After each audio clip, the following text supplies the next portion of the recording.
Hello, everyone. Welcome back to another week of Good Guys Sports. We are back after a wonderful Thanksgiving break. Lots of football, lots of food. I hope all of our viewers and listeners had a great Thanksgiving. But since we've been gone, there's been a lot of sports action, particularly on the gridiron, college football, NFL, that we need to cover. And guys, I want to start with college football. As we record here today on December 4th, we got some big conference championship matchup. This is conference championship week, a big week in college football. Obviously, maybe not the same importance for some of these teams, given the current playoff format that we have. The likes of Ohio State, Indiana, Georgia, their playoff bids are solidified despite the matchups they have this weekend. Probably the same for Alabama, but we do have some really interesting matchups. And of course, we have a fresh set of college football playoff rankings and brackets to get to. So I want to start with that, Jackson. I want to start with the most recent CFP rankings that had a couple of interesting twists and turns, you might say, in terms of the teams that are in, the teams that are out. I think the biggest omissions, maybe you would say, from the SEC would be a Texas or a Vanderbilt. Obviously, I'm a bit perturbed about Vanderbilt's ranking in this most recent CFP, given their emphatic win in Knoxville this past weekend and Saturday.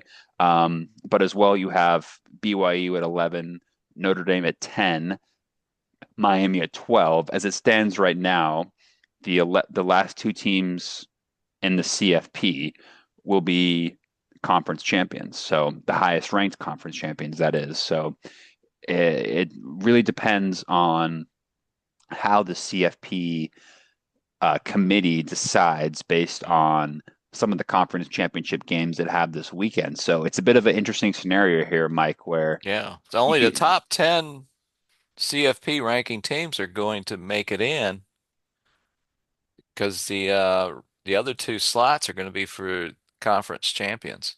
So it's a weird scenario where some of these teams that are ranked higher are going to miss out based upon this criteria that the committee has set upon top five conference Hmm. champions making it into this playoff format. And we can quibble with that selection committee. I certainly would personally. I think it's a bit of a I think it's an oversight from the committee to have this system where they have to let in five conferences. I understand why they have to do it for the buy-in from multiple conferences.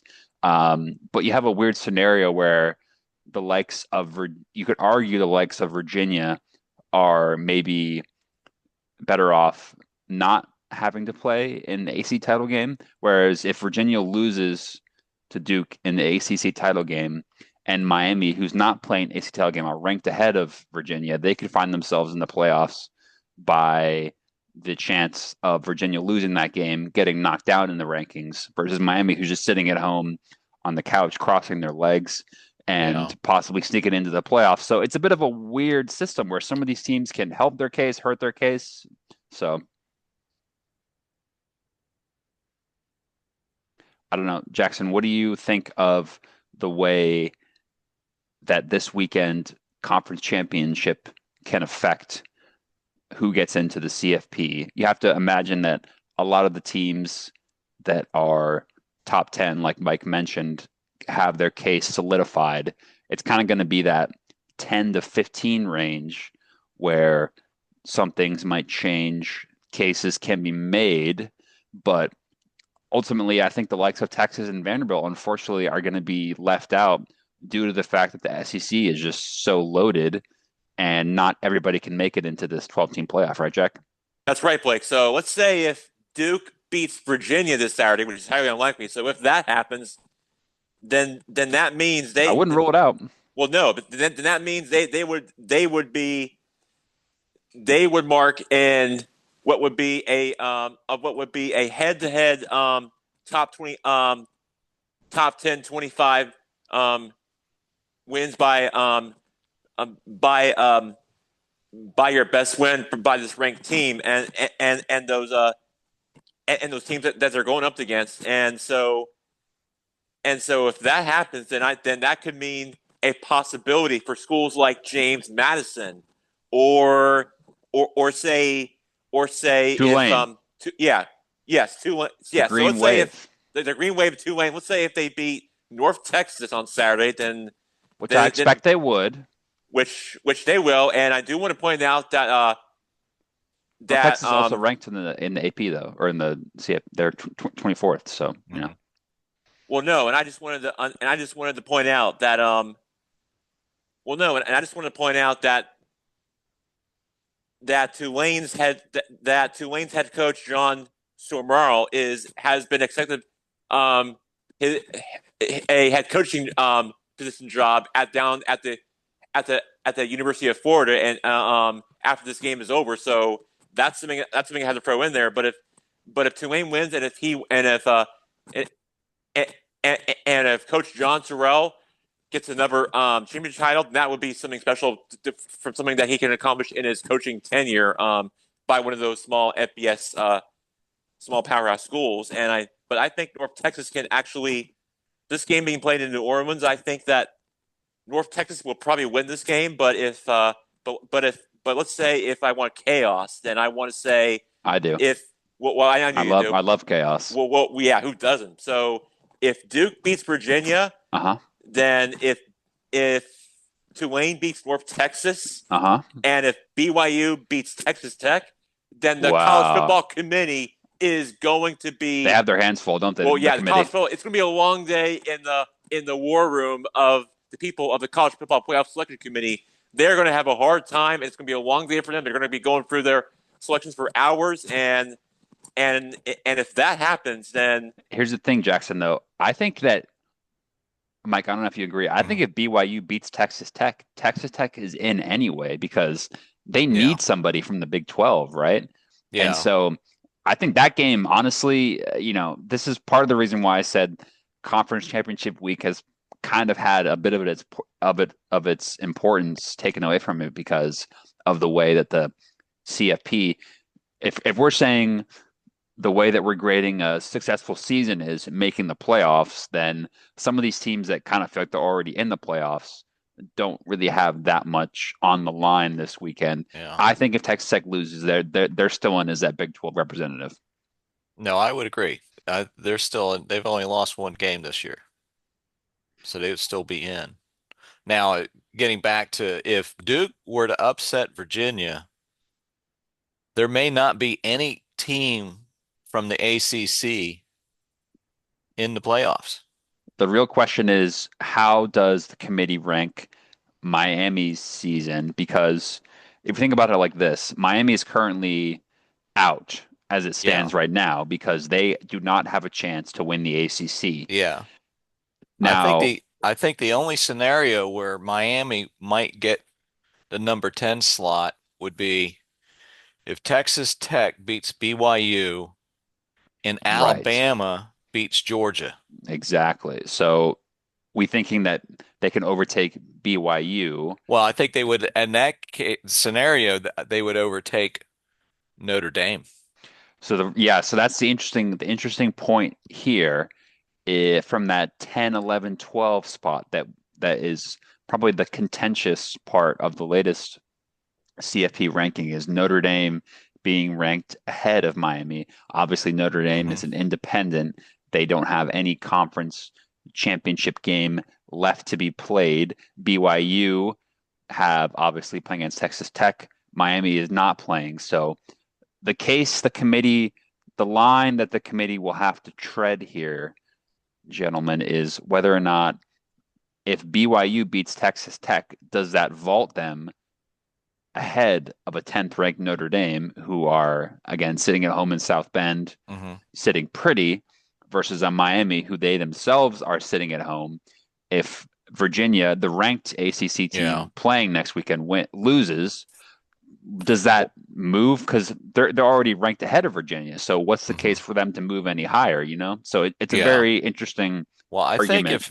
if BYU beats Texas Tech and Alabama beats Georgia, all four of those teams are still going to be in the playoffs. except for Notre Dame. Notre Dame would actually be left out. If I can jump So you here think in here, Mike. But that's what I was getting at next was that both Notre Dame and Miami would be out. Yeah, so Notre Dame so essentially BYU would would be out. take Notre Dame's spot there is what we're saying, BYU right? would take Notre Dame's spot. I think a lot of people in South Bend would not be happy about that decision, Jackson, if that happened. But ultimately, Notre Dame not in a conference, they don't have a chance to improve their case this weekend, Yeah. do they, Jack? So No. But I do Well, want to, yeah. But I do want to get to my attention to the SEC championship game sure. for a bit. So you have a rematch.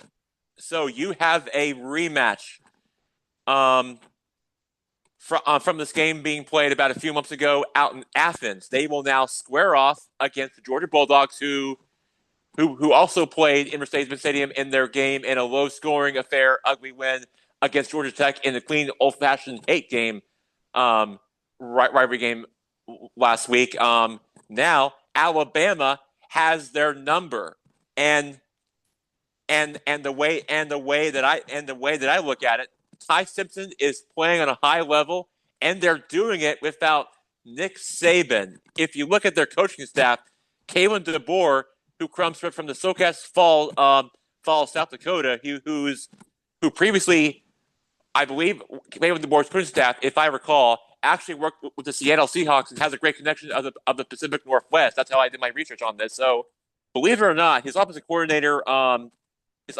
Ryan Grubb actually worked as a stint as the Seattle Seahawks offensive coordinator in the NFL. So there's a ton of connection there, and I think that he also coached with Michael Penix Jr., who was supposed to be playing in today's game in Atlanta, but he's out for the year. So that's very unfortunate there. But we will get that a little later on that part of the show. But my point is that with Kalen DeBoer and how his coaching staff has built all put in together is really fascinating to me. And I think that what turns out, along with his defensive coordinator, Ken Wonk, who is fifth nationally, and he previously was a defensive coordinator at Indiana and also worked with DeBoer together at Eastern Illinois together. So that's so there's really a lot to like about Kalen DeBoer and his coaching staff. But as I turn my attention to this game for the SEC championship game between this rematch between Kirby Smart and the Georgia Bulldogs, I will say this will be the fifth meeting combined in the SEC championship game that's combined record combined, joining the likes since the second best joining Alabama and Florida since 1996. Which is the last time those teams met correctly in a map geographical standpoint. That the way that I look at it, that now Jay Miller is going to be questionable in this game. He was coming off an injury last week against the win in the Iron Bowl last week. So I do think if he's unavailable, I would expect Kalen DeBoer to just try to find your next man up, plug in kind of player to take in his place, but which will be tough. But I do think Alabama will find the next man up mentality if Jam Miller is unable to go for this game. And I think Ty Simpson and with Jenner Scotland and really Georgia's offensive line is going to be really tested against Alabama because, as we all know, Georgia just somehow loses every time. Now Georgia does win against every other opponent, including the SEC, except for Alabama, because for some reason their record doesn't really go so well against Alabama every single time. I don't know. It just does for some reason. It just I guess it's a way it goes team. For some reason. Yeah, exactly. And so I think for me, Alabama. I want to give the edge to Alabama to win this game because Alabama will still own Georgia and they will win the SEC championship game. And I think that, and I think Ty Simpson and Jamar Barad and one of his favorite targets and their offensive and their guys of Ty Simpson's going to throw their targets to, and those guys that he's going to throw the ball to more often. Then I think he is going to be winning the SEC championship MVP, and he will win the most valuable player in that game. And Alabama is going to sweep Georgia, and they are going to win the SEC championship game. Georgia's defense is going to have a long day. It's going to be a tall task, and Georgia's offense is going to have a tough test for them for them ahead in this game. And I think Alabama is going to continue this winning streak, and they will still own the Georgia Bulldogs. Roll Tide, and Alabama will still own Georgia, and they will win the SEC championship game in a close one. I want to say it's 32 to 27, and final score: Alabama wins the SEC championship game. Georgia will not repeat as SEC champions from last year. It will be Alabama's year. It will be Alabama's year, and they will win it all. And Alabama is going to win the SEC championship game this year. Well, Mike, I mean, you heard it here first. Jackson certainly made his bold prediction. Not too much of a surprise given the jersey he's wearing if you're watching us on YouTube. But interesting case he makes there, Mike. Though Alabama currently ranked 9th in the CFP, Georgia 3rd, meaning they would get one of the top 4 automatic buys. I mean, do we see a scenario here where if Alabama is able to beat Georgia, which Jackson has pointed out would be the second time they have defeated the Bulldogs this year, putting them both at overall 11-2. I mean, is there a scenario where the committee still has Georgia ranked ahead of Alabama if they lose to them twice and have the same record? I mean, that seems, if I'm a Bama fan, I'm saying, hang on a second, why can't we climb the gap here? But do you think 9-3 is just too much of a gap to close, even with the victory on Saturday? Yeah. I think Oregon would end up sliding in. Our top 4 would be Indiana, Ohio State, Oregon, and then possibly a Texas Tech. And you think both Georgia and Alabama find themselves out of the top 4? Yeah. Okay. I mean, I think it would depend on the outcome of Ohio State and Indiana. If one of those teams blows out the other, if the Ohio State and Indiana are a close matchup, then I think they both stay in the top 4. Right. So theoretically, they should just both teams should just take a knee every single play and just play out a 0-0 to just solidify their case this one too. This is what I'm saying, is that it's just a weird situation with the way that it's set up, where teams are very incentivized one way or the other to make their case for this CFP or to increase their rankings in the CFP. Well, I think if Georgia were going to win, they're going to have a good rushing attack. Yeah. And Frazier's going to have a awesome game. If he gains over 100, certainly if he gains 150 yards on the ground and Georgia controls the ball, then I think that's going to be a key for the Bulldog win. So you've got the Dogs then? Yeah, 24-21. Okay, another close one. Jackson, he's gone against you there, man. Sorry. Roll Tide, Roll Tide. Hey, listen, Roll everyone's Tide. entitled to their opinion, Mr. Roll Tide. Okay, and lest you forget, Georgia is the higher ranked team. Okay, so let's not get too ahead of ourselves. But records don't lie. They don't matter. Alabama doesn't care. That's true. They know how to beat top 10 teams.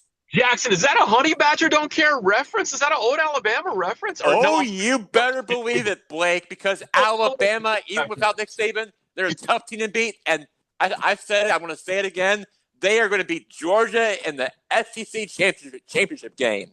Jackson, you're exactly right. And I'm going to tell you why. Because Steve Sarkisian is living under Nick Saban's roof right now. And to get out from under his roof, he's got to prove himself. He's got to win the SEC championship, and then they might win the Natty. You're not wrong, Jackson. Records don't lie, Blake. Well, we've got a couple of predictions for Alabama, one for Georgia, and sorry, Jackson, but I got to make it a split. I'm going with the Dogs, man. I just think.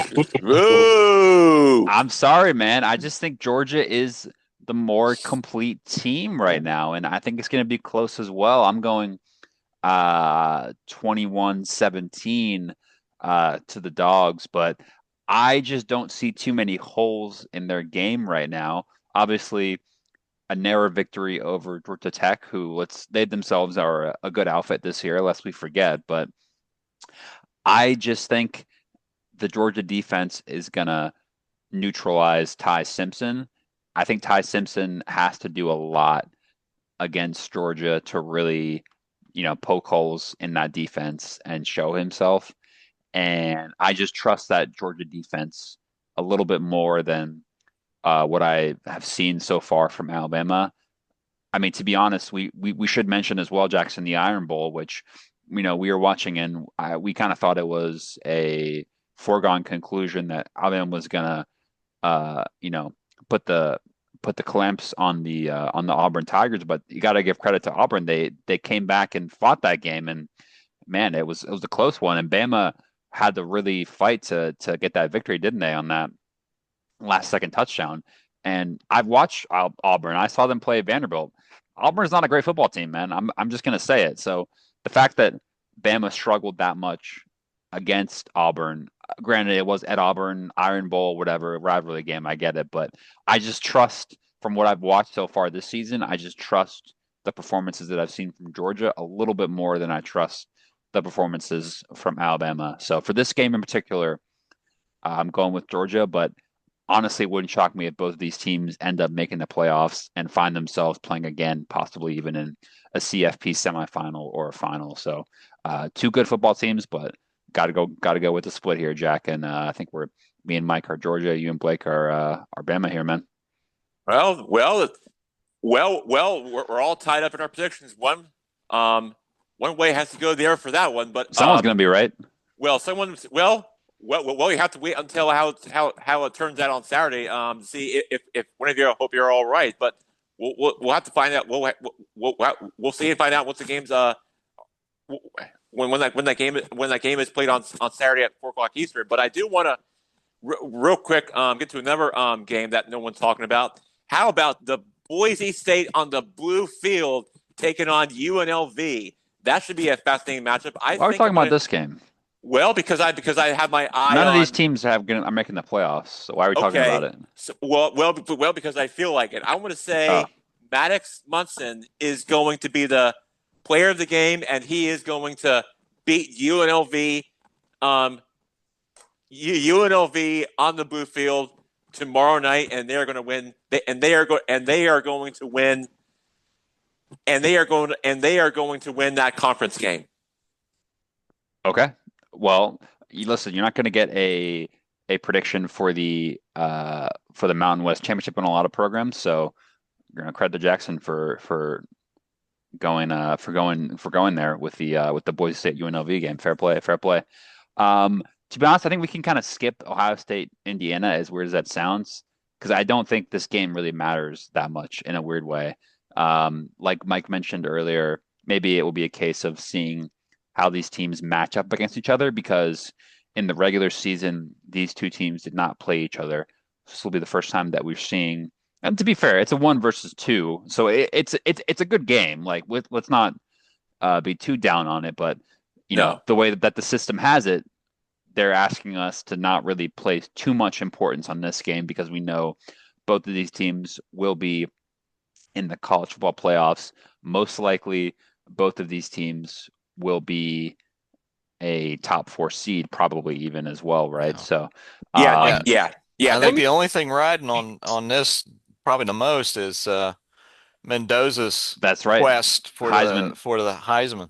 Absolutely. Yeah, and also, Mike, is that you also have two quarterbacks competing that are also Heisman candidates. That would be a very fascinating game to watch. And another thing to keep your eye on this game is that this game is being played in Indianapolis, and I would expect a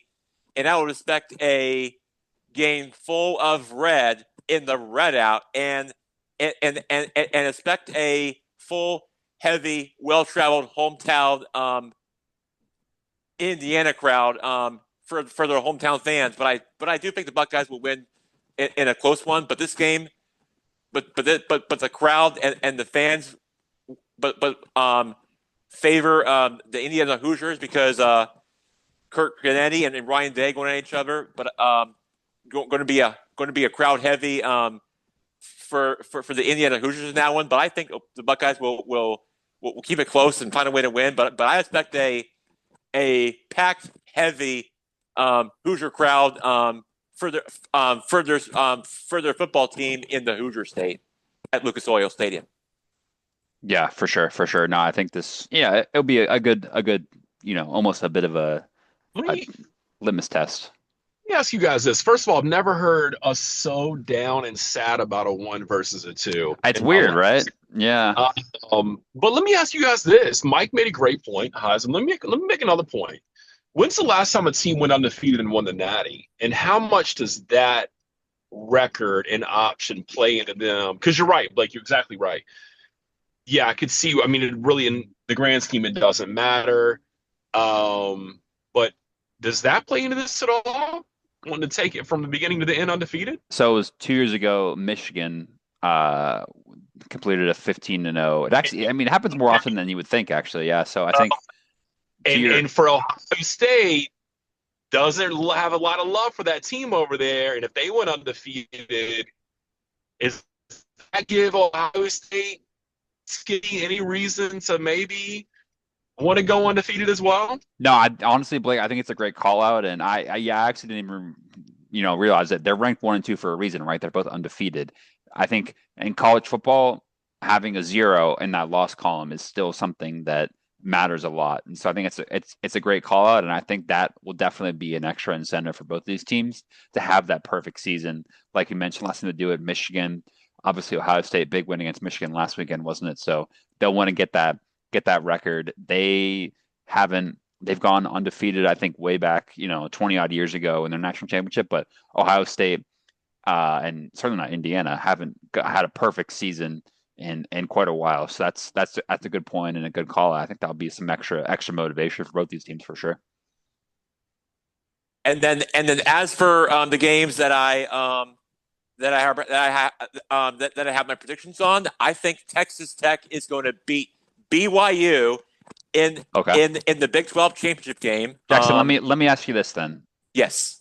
Are Texas Tech for real? And what I mean by that, are they a legit national championship contender, or are they Big 12 pretenders in a weakened conference? Well, let me say this. If they had Patrick Mahomes, then I would say they They are don't. contenders. And Importantly. because of that, I would say they're pretenders. But So that's the if they reason had why. Patrick Mahomes, contenders, but as they stand right now, pretenders. Yes, That's a I fair think point. Can't argue with that. I agree. Mike, are you sold on the Red Raiders? I mean, I Yeah. can't say I've watched much Red Raider football this year, to be honest, but I know No, I haven't. they're I pretty haven't highly thought either. of, right? But the last time they played BYU, they beat them 29-7.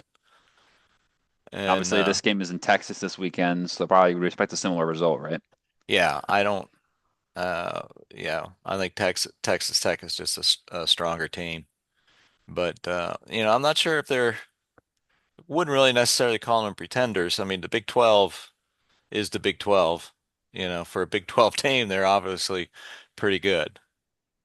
Now, they're just probably not as good as the eventual champion. But they may be the sleeper It's in possible. It's possible. I mean, we don't really know how good the teams in the Big 12 and the ACC are until we see them against an hmm SEC or a Big 10 opponent, right? So, Yeah. it's going to be a wait and see in terms of that first playoff matchup, isn't it? I mean, as the CFP is forming, it's the SEC against everybody else. It's certainly what it seems like, isn't it? I mean, in the current bracket duration, we got Alabama, Oklahoma, Ole Miss, Texas A&M, Well, half of the number, Georgia. half of the top 10 are going to be from the SEC.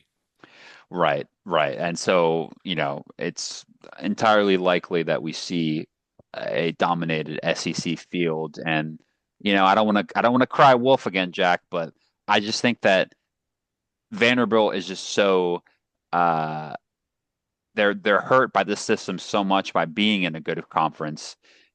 Like Vanderbilt would knock the doors off of the Tulane Green Wave, you know what I mean? But Yeah. Right. Tulane's gonna it has the possibility to get that last playoff spot because they're in the Mickey Mouse conference. I'm not even sure what conference they're in, to be honest with you, Jack. Yeah. But I just think the fact that Vanderbilt is highly rated, and Texas as well, we can throw into this conversation as well, who, by the way, have a worse record than Vanderbilt, but are ranked higher. Obviously, they beat Vanderbilt, Yeah.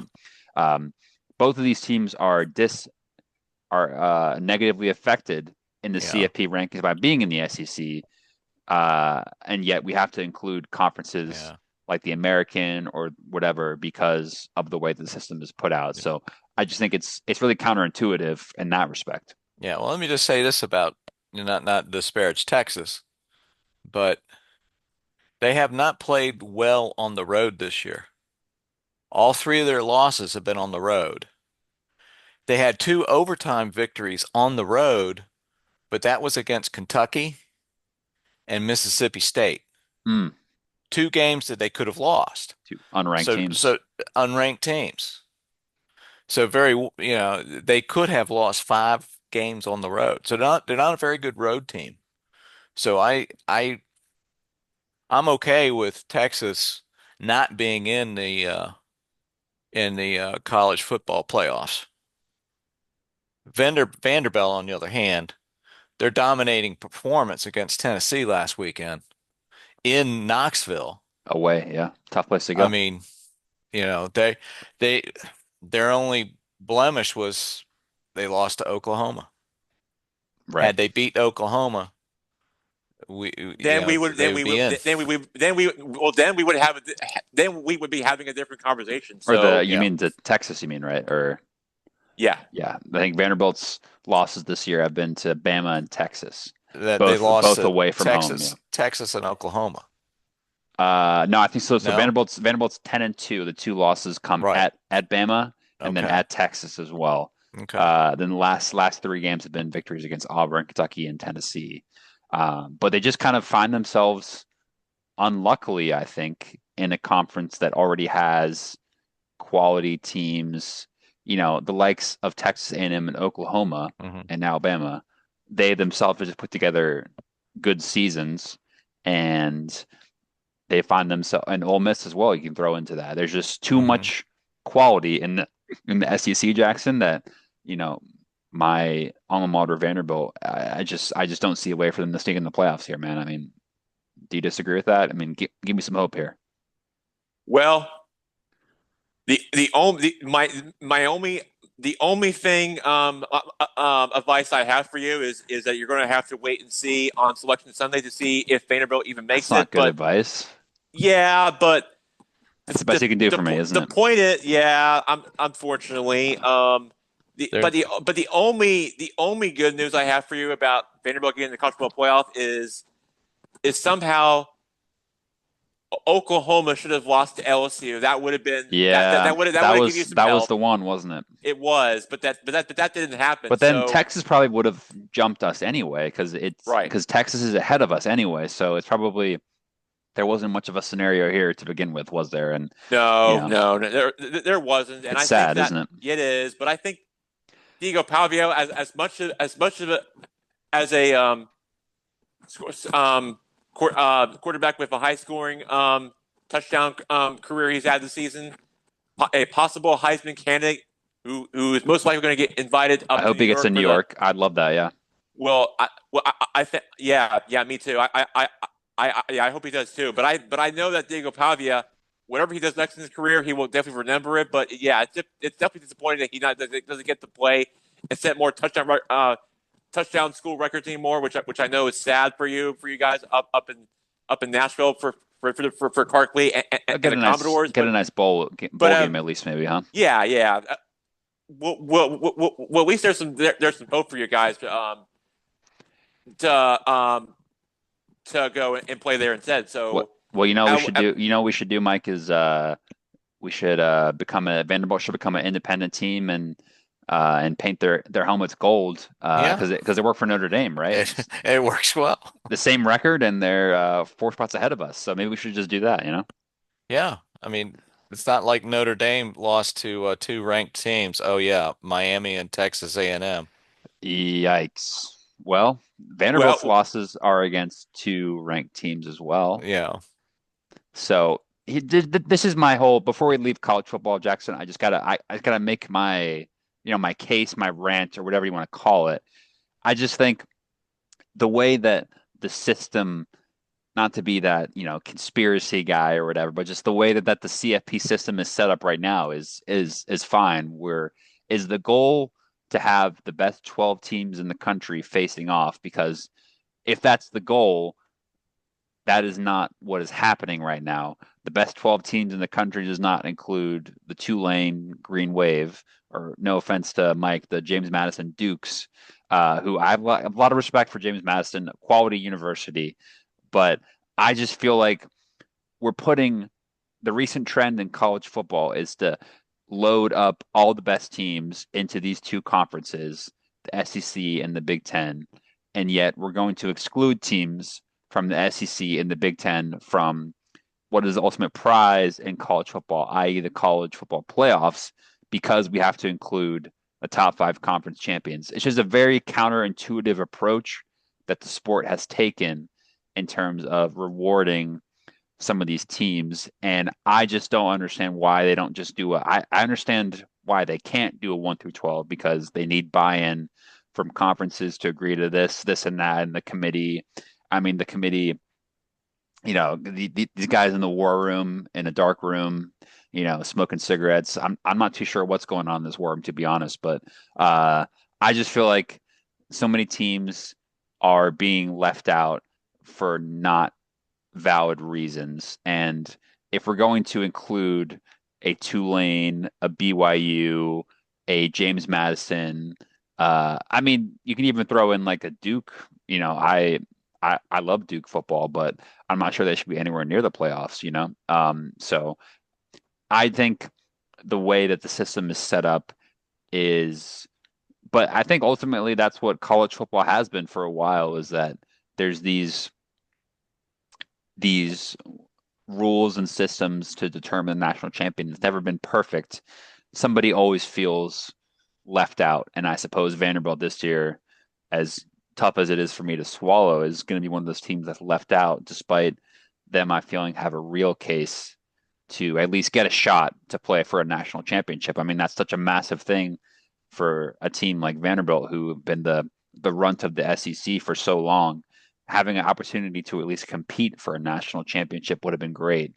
So I think it's just a shame that the way the current system is set up right now excludes a team like that, or even a team like Texas with Arch Manning, who, like Mike said, the resume is not perfect, but gosh, if Texas or Vanderbilt played BYU or Miami on neutral field, they beat the socks off of them, wouldn't they? So, oh uh, yeah. Let me ask you a quick question. James Madison, and Mike can help with this too. James Madison or Vanderbilt University have the smallest undergraduate student population for the CFP?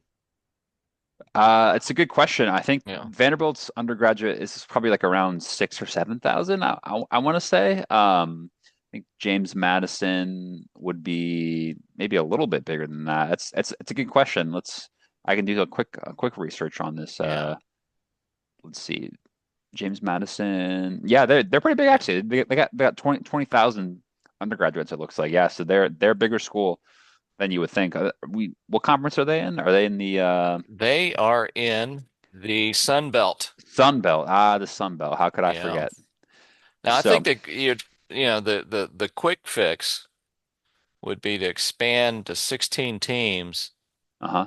and do away with the bye weeks for the top four. Make them all So play. just a round of 16. Yeah, I Yeah, don't disagree with that. I think that's a good solution. because that way you're not expanding the weeks that they're playing. And so would you include a top five conference champions, make it automatically in that scenario as Yeah, I well? mean, I think you kind of have to. You could they gotta get buy-in from those other conferences, Right. to participate. And But so that's yeah. unfortunately that's kind of the politics of it, if you will. Right. Right. Right. I think my last point on this is I just find it very frustrating that teams we're placing all this importance. We have a big show about it every Tuesday with dramatic cello music, Jackson, don't we? The violins going. It's very dramatic. It's ESPN show. All this bluster, ESPNs, they make a big deal about it. Teams that are ranked higher in the CFP rankings, which is according to them the Bible, according to ESPN, the committee's the Bible. Teams that are ranked higher are missing out to teams that are ranked lower in the CFP rankings because of these rules they have set. So I just think fundamentally that's an issue that has to be addressed. And I think initially they had it to where conference champions get a bye. They changed that this year. Conference champions get in, the top four make a bye. I just think if you're leaving out teams that are ranked higher in your rankings because of this rule you set, it's just a bad look and doesn't make sense to me. So that's my opinion on it, and I think they still have work to do to tweak this format. I think it's a fun format, it's an interesting format, but I think there's still work to do on it.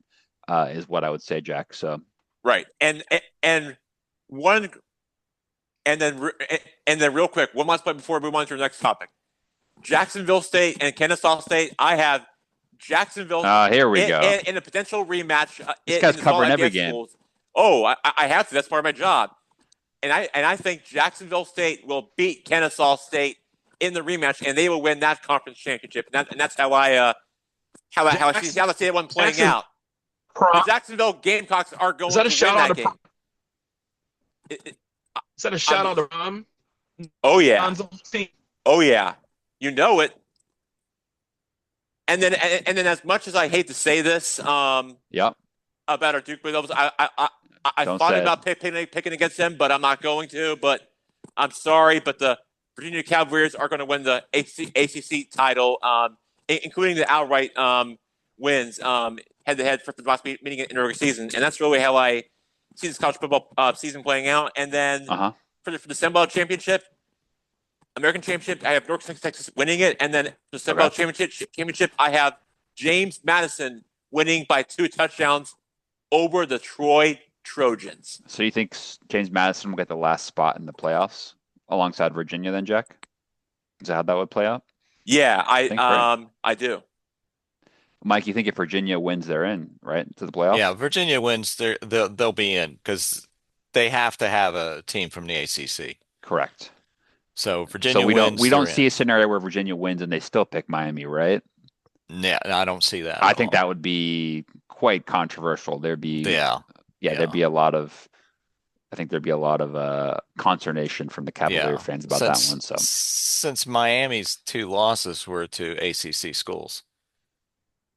Exactly, yeah, and it's a weird and SMU, and it's a weird system as well. We should mention that tiebreaker is kind of crazy in the ACC, where I didn't even, I'd been to Duke football games this year, and I didn't even realize they had a chance to. There's four or 5 teams that are 7-5, and Duke comes out on top. Exactly, yeah. It's a very strange. I think they come. It's a issue with, or not. It's a system. It's like strength of opponent. Yeah. And I honestly couldn't tell you but the bottom line is you had 5 teams all ranked 6 and 2 in the conference, and I can assure you Duke is not the best team of those 5 teams. I went to Duke versus Georgia Tech. Jackson did as well. Georgia Tech beat them. They're the better team. And probably you say something about Miami, but this is the system they've chosen. Wouldn't shock me if next year the ACC implements a new tiebreaker strategy because obviously the way that the conference champion is decided with the 2 highest ranked conference opponents, you're going to get teams that are tied on conference records. So having that tiebreaker down is going to be important. So interesting scenario to say the least. I don't think Duke has a chance with the CFP. I think it's funny. I honestly think it's funny that Duke is even like in a conference title game. They're a decent team. They're 7-5 overall. Like let's be frank here. They lost to the Green Wave earlier this year. Who maybe that looks like a good loss given the Tulane's. They did lose to UConn though as well in football. So let's not forget that. Not an amazing team, but an interesting scenario with the CFP rankings for sure. So we'll be sure to keep an eye on how these conference title games progress. And we'll obviously have a better picture on the full CFP bracket later this weekend. So we'll be certainly keeping an eye on that here in Good Guy Sports. But I want to transition now to a little bit of NFL chat here, gentlemen, in our last couple of minutes here. We obviously had a very full day of turkey and football this past Thanksgiving, didn't we? Some great games on Thanksgiving with the Packers winning in Detroit. The Chiefs, we'll talk about that in a second, looking a little bit ropey against a resurgent Cowboys. And then the Ravens as well falling against the Bengals. Interesting game on Black Friday as well with the Bears coming out victorious. The NFC leader Bears right now. We should address them by their proper name in Philadelphia. So some interesting playoff permutations. And Mike, it seems like we said it before, and I'll say it again. Teams at the top of the conferences, it's a bit of a changing of the guard. We've got the Patriots, the Broncos, the Bears.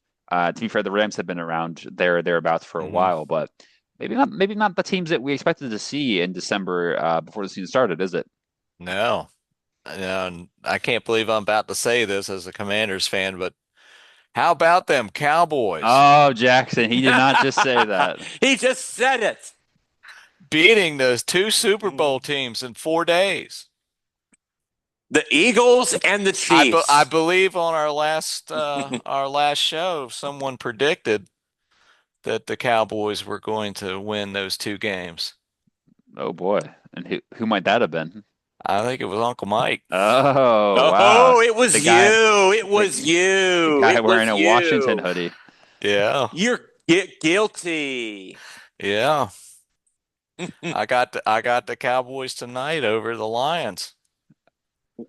So do you think Dallas is for real, i.e., you think they have a chance maybe to catch the Eagles in the NFC East and possibly even make a run in the It's playoffs? unlikely, but it's possible.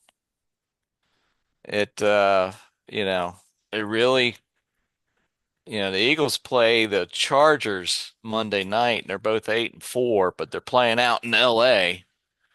And yeah, Well, they do have the the Eagles do have your sorry Commanders twice, so that might help them, well, I right? know they got an easy schedule coming up because they got the Commanders twice. The so that'll be but who knows? But Hey, I think the Mike. big question is do Yes. the Cowboys have a chance to even make the playoffs? I mean, a month ago, everybody was said, "Ah, you're kidding," but they might have a chance to make the playoffs. Well, Jackson, this game tonight will be massive for playoff implications. Detroit hosting the Dallas Cowboys. These teams are sitting 8 and 9, i.e., the first two spots outside of the NFC playoffs. But it's a competitive NFC. We have to say the Niners, Packers, Seahawks, they're all in that wild card positions ahead of them. All good football teams. So I think this game tonight will give us a bit of an indication as to how this NFC will play out going forward. That's right. And Dan Campbell is undefeated in prime time at home. In primetime games. At home at Ford Field. So That's a good stat. So that tells you that the Cowboys are going to be in for a long night and have yet a lot of work to do, even though they got the win against the AFC against the defending AFC champion Chiefs in what would be Patrick Mahomes did not score any touchdowns late in that game on Thanksgiving, and I do think for the Cowboys, it's going to be a tall task in hand to really find a win in that matchup. But Uncle Mike, I do want to ask you, did you happen to see that one-handed touchdown catch by Treylon Burks? To me that would be the only thing that could give Commanders fans hope is that one-handed touchdown catch. Well, let me tell you something, Mike. He has tied Odell Beckham Jr. with that. He's on that list. He's on that list from 10 years ago against the Cowboys at MetLife, and he is on top on that list. And I think that's something that Commanders can only give something to cheer about at this point because That was a because tremendous catch. yeah, I know, but the Commanders did all they could. I don't know if you saw the 2 point conversion um in overtime where the Commanders had a shot. Mark Mariota was that quarterback. I mean, one of his Yeah, Mark, I saw that. I know, and the Denver Broncos just batted away, and they one of the pass rushers just like Yeah. blocked the pass and just kind of like batted away, and that was really and that was all to it. And I think that the Commanders The receiver was open. it If that ball wasn't batted it was just the away, pass rusher was on full speed, and yeah. Mark Mariota just had no choice, but he knew somebody was coming, and that was really Yeah. why that ball was batted down and lost the game. That But was really I'm glad they went for the two. You played a game to win, not to tie. So You play to win the game, don't you? I don't hold any grudges for them to go for the win. They should have gone for the win. I know, but it was just one of those poor execution by one of the targets and players that was open that just didn't have the right route. It was just I think Mark Mariota just was just a little bit scared by the pass rusher by what the Broncos were rushing. That was really why they lost. And Jackson, I want Jackson. No, I want to jump to the AFC really quickly because we don't have a lot of time left. So I want to cover some ground here. We saw the Chiefs on Thanksgiving in Dallas. They lost that football game. The Chiefs currently sit 10th in the AFC playoff standings. They've got some work to do if they want to find themselves in the playoff, Jackson. They've got the likes of the Chargers, Colts, Bills, Texans, who they play this weekend, by the way, ahead of them. I know you love dynasties, you love greatness. This Chiefs team, we've seen them be successful in the playoffs. They're currently sitting at 500, 10th slot in the AFC. I mean, this AFC playoff picture is tight, Jackson. So, I mean, what do we see going on here? Obviously, the class of the AFC looks to be the Patriots and the Broncos right now, who you mentioned taking away the victory in DC this past weekend. But what are you making of this AFC playoff picture right now? By the way, the Baltimore Ravens, sitting at 500, are currently a playoff team because the AFC North is a joke of a division this year, isn't it? With 6-6 being atop of it, so it's a bit of an interesting AFC picture right now, isn't it, Jack? it is Blake, and I think the Kansas City Chiefs. Luckily for them, they are at home in prime time. In Prime time, huh? time against the Texans. So If you're in prime time, you're never Sunday going to lose, night. are you? According to Well, you. not necessarily, but I do think that the that the Bron that the Chiefs on their perspective, I think should be favored to win this game, and I do think the Chiefs will definitely win this one, and it'll be on Sunday Night Football, and I think that. And then I think that Dare I say they have to win this game, Jackson, or else the season's over. Yes, and yes, as dramatic as that sounds. Yes, it's a must-win, and I think the Chiefs will win this game, and I'll definitely be watching it with my mom and dad, and who knows, maybe I'll be watching it on Peacock. Well, their version of the main cast, they have a thing called Reality Hot Seat, so I'll probably watch it on there. So, but you get the idea, and that's what I'll probably be doing. So, but anyway.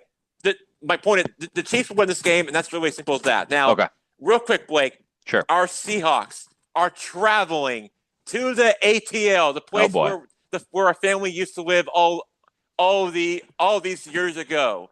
Right. At Mercedes-Benz Stadium, and they are taking on one of the last place teams in the NFC South, the Atlanta Falcons. Yeah, they're no good. They should win that game easily. Well, yeah, but I know that Uncle Mike's Commanders didn't win a game this year, but something positive that Blake Lumber should be very excited about is that the Panthers are a game behind first place. So Blake Lumberger's Panthers have a better record than Uncle Mike's Commanders do this season for some reason. Let me ask Blake about his Panthers, man. I mean, Blake, good win against a pretty good LA Rams team last weekend, wasn't it? So, Blake, what do you make of these Panthers team, man? They look to be a pretty good outfit this year so far, no? I don't think we have Blake here, but I don't think he can hear I'm us. personally impressed by the Panthers. I think they've played pretty good football these past couple weeks. That win against the yeah, we Sorry, got you. guys, We got you. We got you. Yeah, yeah. Sorry about that. Sorry, I was on mute. Uncle Mike was texting me. He said the Panthers might be his Super Bowl favorites right now. So What? sorry, it took me a second to jump back. But Mike, what have you been drinking, man? I don't know. Is that I mean, they're playing good football right now, but And did you see Puka Nakua's one-handed catch? we're talking about the That's Panthers, crazy. though. That's crazy. hey? Listen, The Mike's Rams. Commanders shocked us last year, and the Panthers have shocking wins. I'm not going to say their season; they have shocking wins this year. Well, you know what, But we Blake? might I be think saying the P word. We might be saying the P word this year. similar to what we're talking about, the Panthers played the Buccaneers twice in 3 weeks to end the season. That's going to really be what determines who makes the playoffs, who wins the NFC South. So keep an eye on those two matchups for sure. It's the NFC South is competitive, and gosh, I can't roll out the Panthers right now. They're playing good football, man. And then real quick to our back to the Seahawks and Falcons game. Very quick. I know we're short on time, Blake, but I want to keep it very quick. Real quick, and real quick. simple. Is that the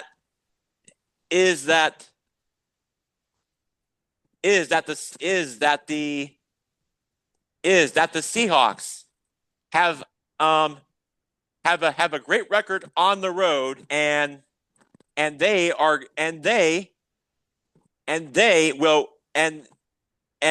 will go into a hostile environment in Mercedes-Benz Stadium that they are going into Mercedes-Benz Stadium that the Seahawks, Dexter Lawrence and Jackson Pickton-Jimba and Cooper Kupp and those guys, Dexter Lawrence and those guys and really and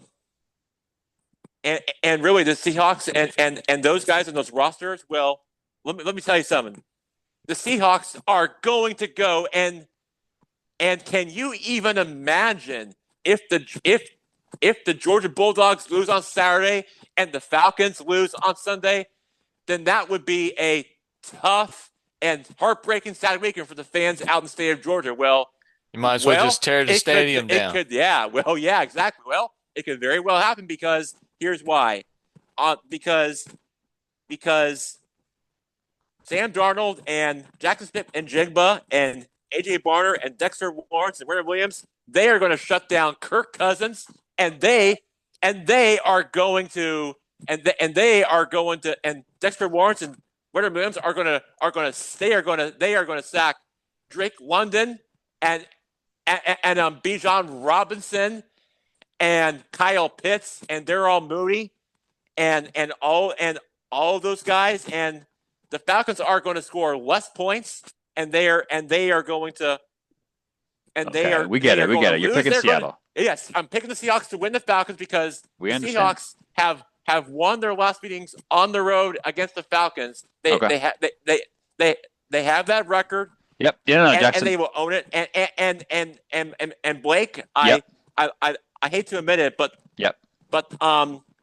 the Falcons, Bijan Robinson and Kyle Pitts and those guys, and Drake London and Darrell Mooney and those guys, they are not going to get a lot of rushing or passing or running yards because the Seahawks defense is going to come up clutch. It's a good defense. They're going to shut down the defense, and Absolutely. the Seahawks are going to beat the Falcons. It'll be a tough weekend in the state of Georgia with Georgia looting. In Atlanta, and the Falcons are going to lose the Seahawks, and our Seattle Seahawks are going to beat in the Battle of the Birds matchup.